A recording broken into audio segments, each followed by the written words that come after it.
Testicular cancer is often overlooked and not discussed when talking about health afflictions impacting men. Most of the attention is given to prostate and lung cancer, which have much higher rates of incidence among the population. While these types may cause more cases, it does not mean that the impact of testicular cancer is not felt by men. Testicular cancer has the potential to develop without being detected and spread throughout the body and impact various organs and appendages. There are easily implemented methods of detection for testicular cancer that can be implemented at home, greatly reducing the risk of these complications. Additionally, highly effective treatments exist that can help to reduce these complications.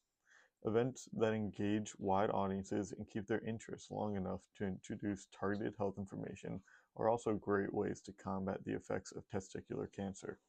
Throughout this talk, we will go over the importance of self-examination, common misconceptions, populations most at risk, the benefits of discussing family history, and how to implement successful community-wide interventions that help to break stigma and spread awareness.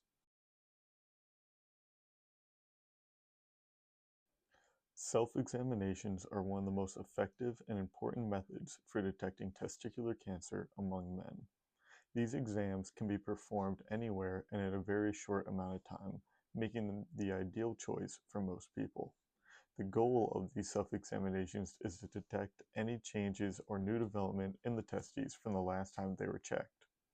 These changes can come in the form of new lumps that were previously not there, infections, swelling, cysts, or any apparent change in their size, look, and feel. One of the most common times to perform these examinations is after a warm shower or a bath, as the skin is more relaxed and allows for easier detection of any new changes. Simply feeling around with your hands is all that it takes to perform this exam and should take no longer than a few minutes. If any changes are detected, or if there are any questions or concerns that you would like addressed, schedule a visit with your doctor or local healthcare provider to begin a discussion and create a plan of action. Most changes are not the result of cancer, but getting them examined is always the proper course of action. If it does turn out to be cancer, there are highly effective treatments available to help curb its spread, especially if caught early. Early detection can help to limit the damage that is done to the surrounding organs, helping to preserve normal bodily function. Additionally, it can easily spread to other sections of the body undetected and create need for more intense treatment and possibly harsher outcomes. For more information on testicular cancer, visit the Men's Health Network website for additional resources. One of the more popular misconceptions about testicular cancer is that it is common and hard to treat.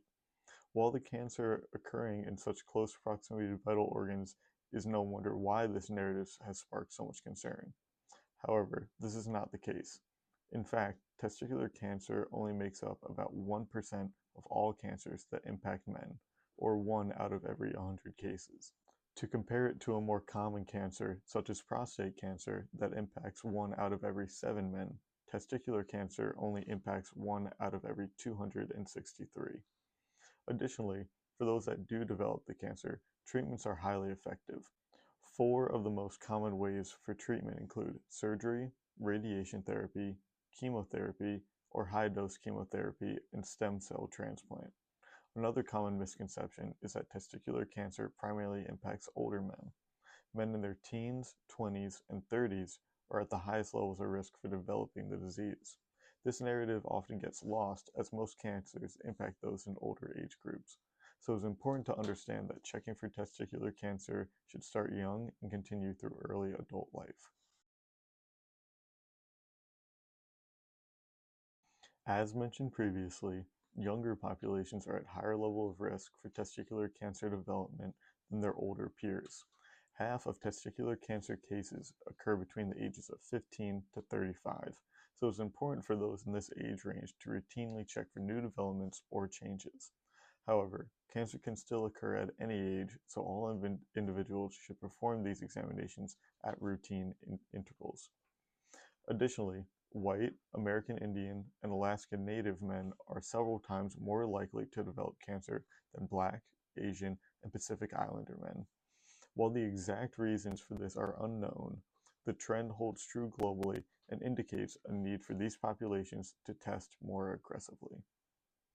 Family history can also play a role in testicular cancer development. Individuals with a family member that has previously been treated for testicular cancer are at an increased risk of development. While this increase is not incredibly large, it highlights the importance of initiating talks with family members about history of previous afflictions, any known risk factors within the family, and current health outcomes. Additional risk factors include body size, HIV infection, undescended testicles, and previous testicular cancer diagnosis. For more information on risk factors and family history, visit the American Cancer Society or Men's Health Network for additional resources. Like many other health conditions that impact male populations, stigma and societal norms are hindering awareness and prevention efforts. To help counteract this, community-based initiatives can be a vital tool in reaching vulnerable populations and spreading vital information. Using spaces such as fairs, sporting events, raffles, fundraisers, or guest speaker talks are a great way to introduce this topic to the community in spaces where they feel comfortable. Some of the more common ways awareness is brought to communities is through bake sales, 5K runs, picnics, or other events where testicular cancer can be the main cause or reason for the event, but as supplemental activities and benefits for the attendees. This is an important aspect to bring into future plans, as many people will not be interested in a health class style information session.